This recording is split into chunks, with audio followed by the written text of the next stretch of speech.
Alrighty then, hello everybody. So I've just got back from cadets, where tonight I've been teaching some of my cadets about secondary flight control surfaces, and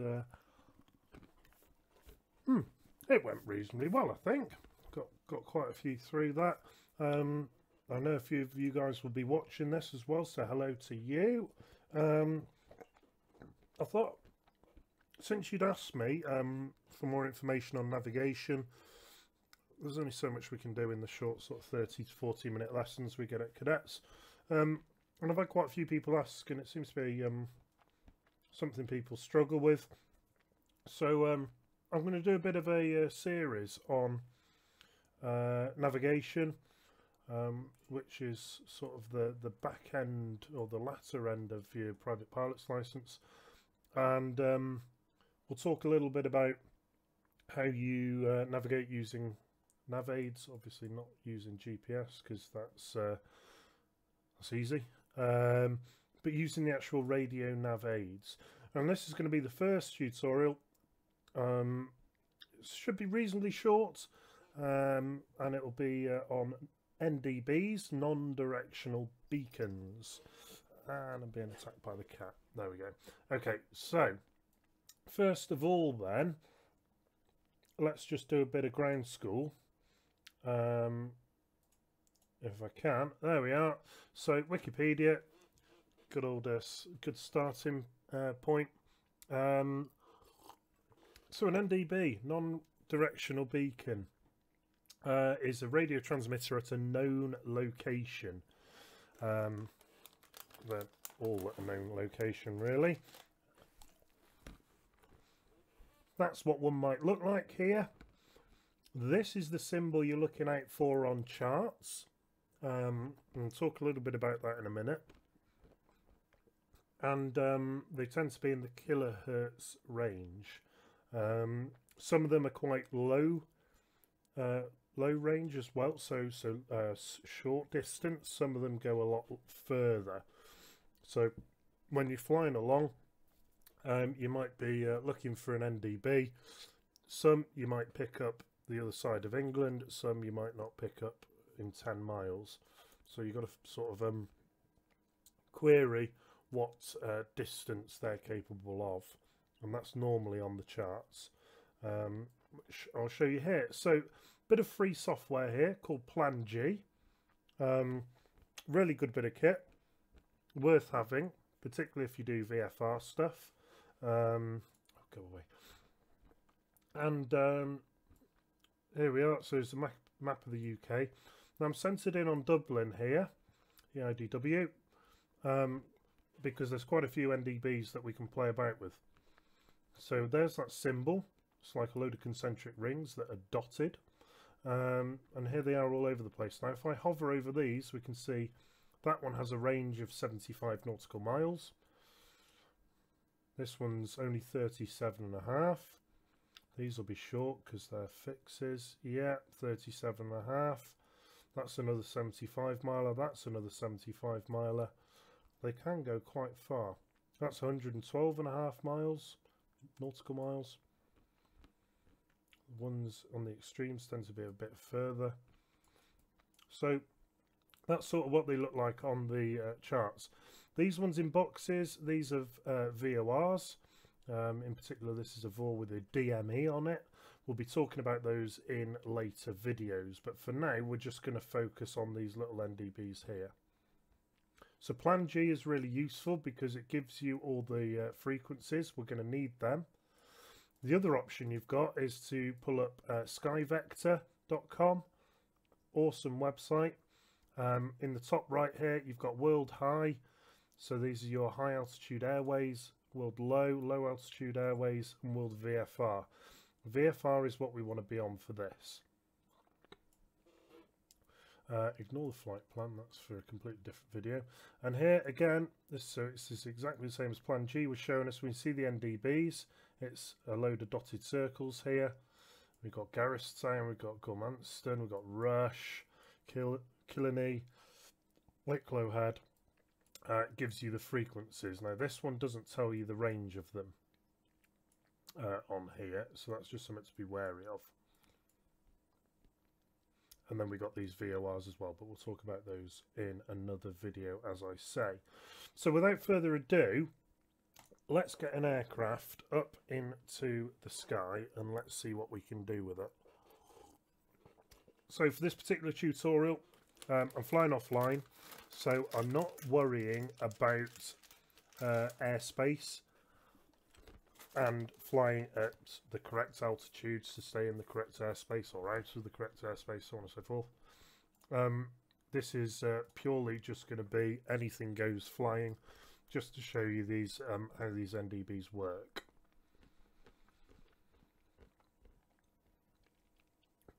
So we're loading up a Cessna 172. This is the default Cessna 172 in Microsoft Flight Sim. So it shows you that you can do it in default aircraft. You don't need the Gucci paid aircraft to do this, although they do it, obviously. But it is in the basic functionality of FSX. Not loading in real world weather. I'm loading in daytime calm skies. So we'll see which runway it puts us on. I'm going to spawn straight onto the runway. Something I do recommend you guys doing, if you are interested in getting in, you know, and learning more, sign up for VATSIM.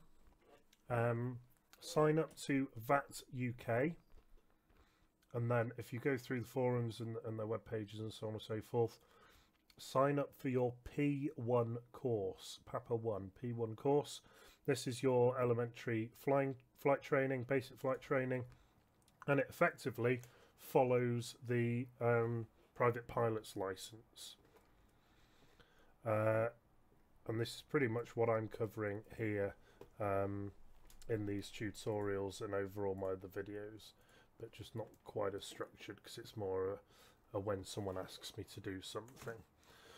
So lights on, mixtures rich, tanks are centre, and we are good to start the engines. Let me put my feet on the brakes. Let's turn the actual magneto the right way. That's always useful. And there we are, the engine's fired up quite nicely there. I'm going to set the trim to take off. This is all just basic flying stuff so far. And here we go. Right, so let's look at the radio then.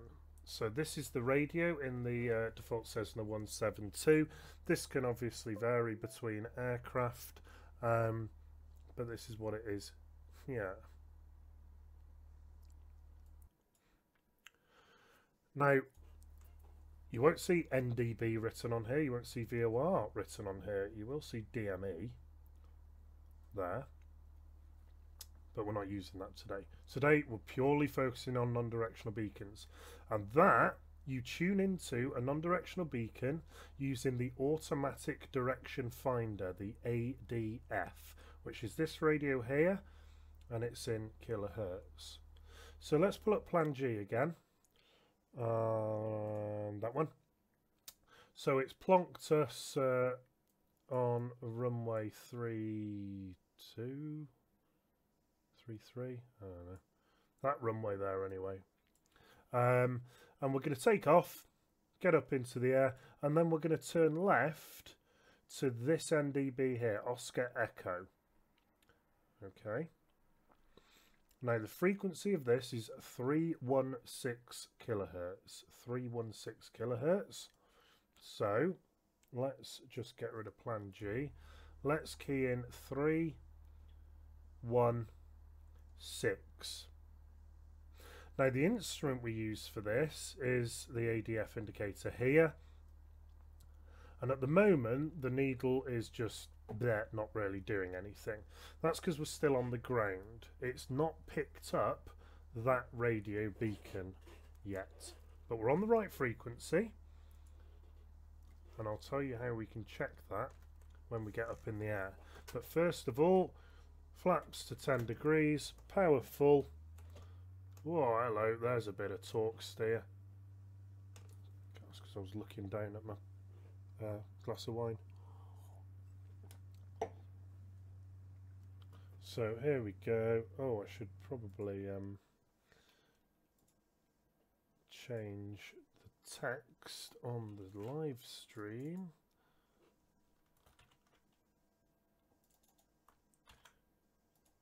Bosh, there we go. That's why I trimmed the aircraft, because I've still not actually touched the controls, but there we are. Right, can we see now that needle's moved? It's pointing at something now. What it's pointing at is that beacon.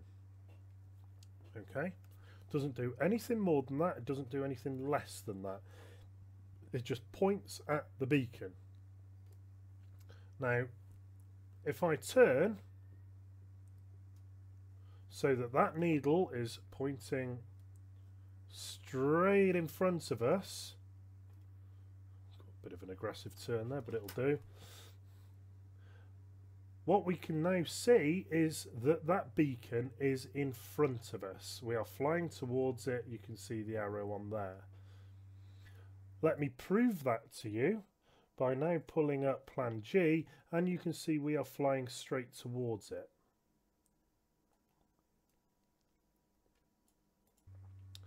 So let's go out to the leather. I'm going to cheat. I'm going to put the autopilot on a bit here. Let's just level out at 1,000. And I'm going to turn our heading bug. Oh, maybe not 1,000. Maybe let's do 2,000. Let's turn our heading bug so that we fly straight at the NDB. So let's do that. Now, how do we know we're on the right NDB? Okay. Now, can you see the top line of text on the pop-up says NDB OE brackets EI for Ireland dash dash dash dot dash dash dash dot. That is the Morse code identifier for this beacon. Now, if I turn the ADF audio on, we should hear dash dash dash dot if we're tuned in to that ADF. That NDB, sorry. Dash, dash, dash, dot. So that tells us that we are on the NDB that we expect. So that is how you check you've tuned into the right thing. And it will just keep publishing that. Dash, dash, dash, dot. But you don't need to listen to that all the time. It'll drive you bonkers. So we're flying straight at this non-directional beacon. And we might even see it on the ground, because they are actually on the ground. That's a pylon. It's not there. I think it's a bit further on than that. But what we'll find is the closer we get, the twitchier this needle will become, because of course we're getting closer into it. So I'm just going to keep maintaining that needle pointing forwards, which means it's always in front of us, which when there's no wind is the direction you want to go. But if we had a crosswind, we'd actually want to be flying at a slight angle, and we'll talk about that in another video. So as we get closer, the needle's getting a bit more twitchy, and we're actually nearly at it. I can't see it on the ground actually. You can see the VORs, but what's going to happen when we're overhead? Well, we're not going to it, we're not going away from it, so this needle's going to do what's called falling over. So basically we'll lose the signal, and it'll just point off to one side, which is the way it tells us that it hasn't got a signal. We're nearly overhead it now.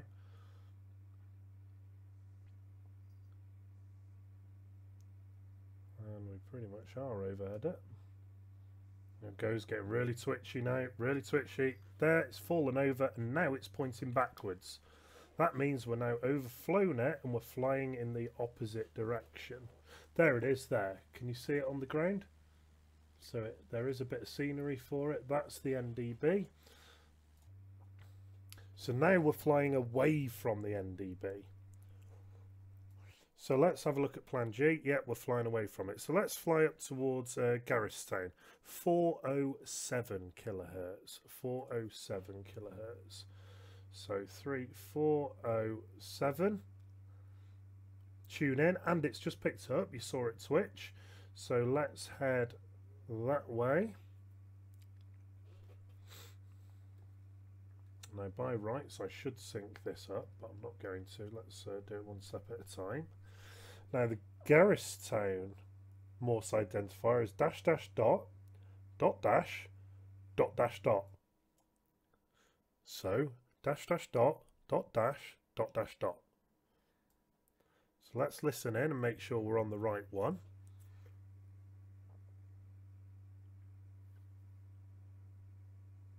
Dash dash dot dot dash dot dash dot. There we go. So that's the right one. So we've confirmed to ourselves that we are flying to the right NDB. We've tuned it in correctly. Okay. Let's come out of that.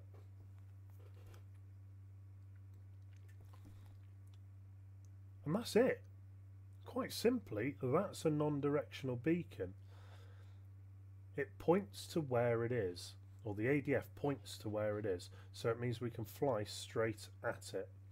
Now you quite often find NDBs in interesting navigational points. So if we're crossing the North Sea here, sorry, the Irish Sea here, there's some over this way. So if we're flying over from Anglesey to the next one, you can fly over here and aim for a particular one. You quite often find them on the approaches to a runway. East Midlands has got them as well. If I find East Mids here, East Mids West and East Mids East. And these are older than time. These things are. They've been about for a long time. NDBs have, and most aircraft have an ADF, which points towards it. Now the only thing you can't do with most aircraft, not all, is you can't navigate autonomously. So you can't tune the autopilot into an ADF.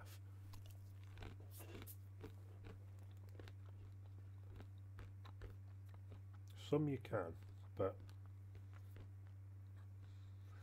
now what an ADF doesn't tell us is our bearing or it doesn't give us what's called a radial, and that's what we're going to talk about in the next video when we talk about VORs. So needle's getting twitchy, means we must be getting close. We have no idea how far away it is, but we know when it starts getting twitchy that we must be close. And it's getting really twitchy now. So it's starting to move faster and faster. I'm going to expect it to fall over fairly soon. You can end up flying circles around the thing. There it goes, it's fallen over and now it's behind us. So see if we can see it on the ground. Oh, come on, scenery.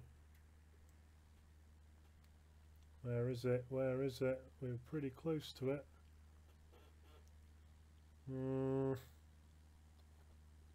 I can't see it this time. Maybe you've spotted it. I don't know. I can't see it on that. Not to worry, it's not the end of the world. So what I'm going to do is tune into another one, 397. So 397.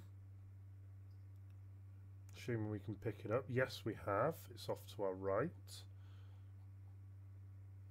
So we'll spin that round to the right. And this one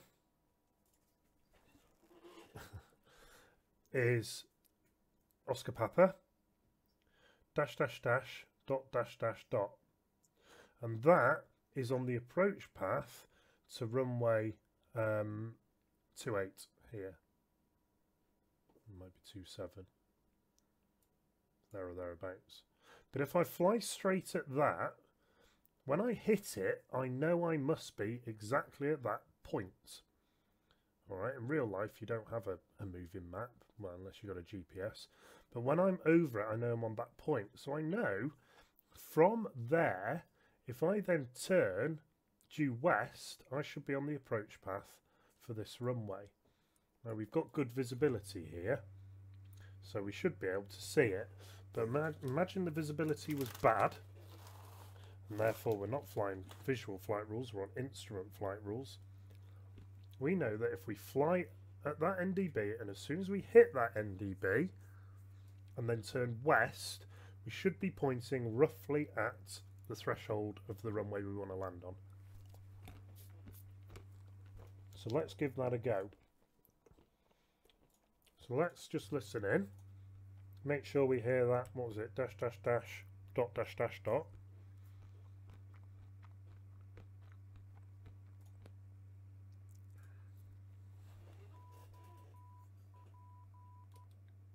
Correct, so that's what we expected. So I'll turn that back off now. So we're flying pretty much at it. I'll just adjust our heading slightly. I mean, you don't have to fly it on the autopilot on heading hold. You can fly this by hand. I'm just doing it this way, mainly because I've got a glass of wine and some cashews. But there we go.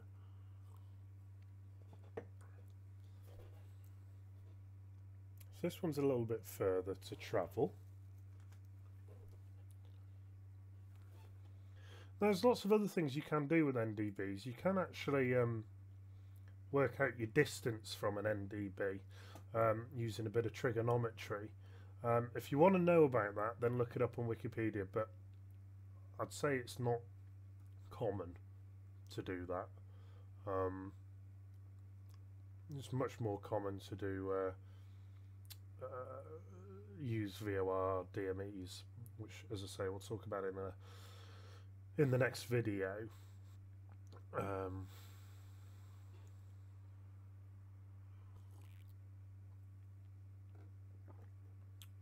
Have a read through the wiki. It does have some interesting little things on there. Of course, if you have two ADFs, a lot of aircraft do, this only has one, and we end up then with two dials on here. What you can do is you can tune into one, tune into another, and actually work out your position between the two, because you know what the bearing is to each of those. So if you therefore draw a back course, back bearing from those two, the point at which they intersect is where you are. And you know the bearing because if you fly straight at it, then it's whatever your heading is. There. And if I bothered to sync up this compass here, which isn't actually a compass because it doesn't point north, with your actual compass, which is up here. So, well, let's do that. So currently we're on heading what, 140-ish, just shy of 140. So let's spin that round there to 140-ish. Therefore we now know that our bearing to this beacon is about 140 degrees. Well, we know that because we can see it on the compass, but we can just sync that up if we want to. Don't have to. I suppose you should. So I'm still flying straight at it. Of course, it's nice and easy because there's no wind, so I don't have to work out, you know, oh, maybe we need to aim 30 degrees right to actually fly straight at it because of the crosswind. We don't need to worry about any of that. Again, we'll cover wind correction angles and stuff like that in a much later video. Just here while I munch on some more cashews. Nom nom nom.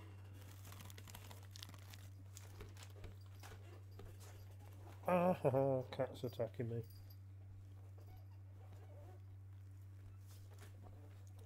Oh, Pepper, go on.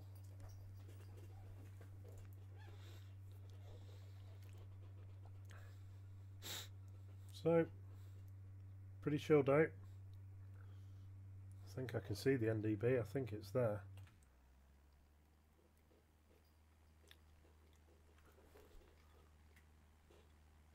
No, that's a house. Is it that? No, that's a tree.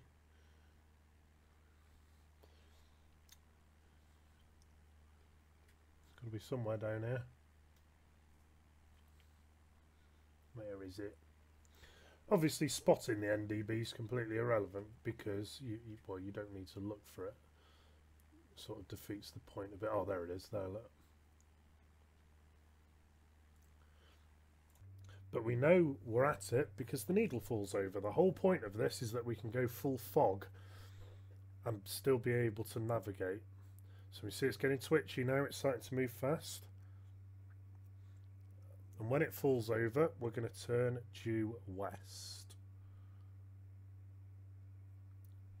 So we're still going towards it here, still going towards it.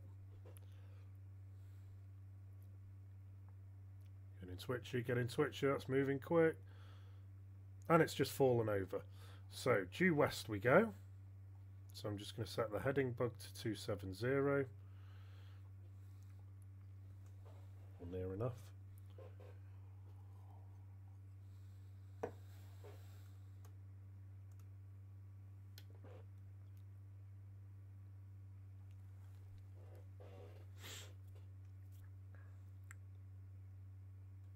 Now accounting for the fact that we've turned and it takes space to turn, obviously you don't just pivot. I'm going to overshoot 27 a little bit. And we can see, there we go, we're pretty much on the approach for this runway here. So the thing was there. And where this is particularly located, it's there. Now, obviously, in foul weather, you wouldn't come at it at such an oblique angle, but in weather like this, we can certainly get away with it. So let's turn base onto final in a moment, and we'll bring it down for a bit of a landing. We'll see whether it's a landing depending on how hard it hit the ground, I suppose, won't we? So I'm going to tune the aircraft, trim the aircraft. I'm going to bring the speed right back now. So pull the throttle back. There's the lovely Dublin airport. And what we can see is, because I've not tuned off that needle, we can see pretty much when I get onto the runway heading, it's going to be slap bang behind us, which is sort of what we would expect, really, isn't it? So we knew it was in line with the runway. Now there is another one at the far side, and it's actually the one we tuned into first, although we didn't take off this runway, which was 316. Now I don't need to do this, but let's just look at 316, and that now points to the other end of the runway. So what we could do if we wanted to, you know, if it was really bad weather, we could overfly that first NDB that we've just come from, tune in the one at the other end of the runway. We'd need 2 ADFs for that, and when the two line up, then we know we're actually in line with the runway. We must be. So let's just get into a sensible view here.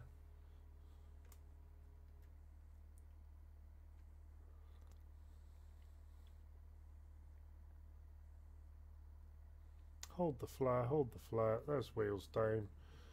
Dab of the brakes, don't need, well, probably don't need any brake actually.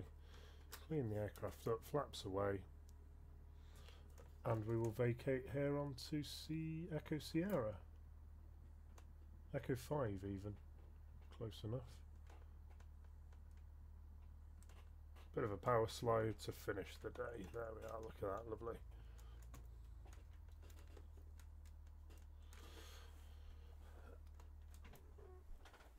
Kill the engine. So let's have a look now then, just for completeness at plan G. So we took off from this runway here, and we turned and we aimed straight at Oscar Echo here. We just flew straight at it. We then overflew it. I was talking a little bit about how the needle now points behind you, and then we flew straight to this one, did the same, and then flew to this one, and you can see how long it takes to turn the aircraft. If we turned immediately, we'd have been perfectly lined up on there, but you can see how far off we were, and you can see it on the thing. But we can fly back in, and we can also use this one here. Now we know that if that's the other end of the runway, and this is runway 28, when our compass heading to that is 280 degrees, and we've just overflown this, we know we must be on this line here, on a line 280 degrees from there. Oh, flip. Hang on. Inbound radial. Which puts us pretty close to the runway there. Maybe it's 27. I don't know. I could pull up the charts and look at the exact runway heading, but it's somewhere between 27 and 28. So you can do a little bit of clever stuff here. And if you read the wiki, you'll understand that you can fly radials. But radial is something that a VOR, one of these things, allows us to do. And what that allows us to do is, say we want to fly in on a 180 radial, so due south, then we can fly exactly this line. Can't do that easily with an NDB. You can only fly at it from whatever heading you're currently coming in from. But one of these, we could be over here over Ashbourne, not Ashbourne in Derby, but Ashbourne, and we can come in and we can fly this exact line. And that's going to be saved for the next video, and I'll show you exactly how to do that, and we can do a bit of radial flying. So that's NDBs using the so that's the non-directional beacon using the automatic direction finder. How you tune it in, how you know you're near one, and how you fly towards one. That's the end of tutorial 1. Hope you enjoyed it. Comments, questions, observations in the comment section below. Please do comment away, ask away. If there's anything you're not sure of, then please do ask. If there's any further knowledge you want that I can help with, then again, please do ask. If you enjoyed it, like it, share it amongst your friends, subscribe, all the usual YouTubey things, and I'll see you next time for some VORs. Bye.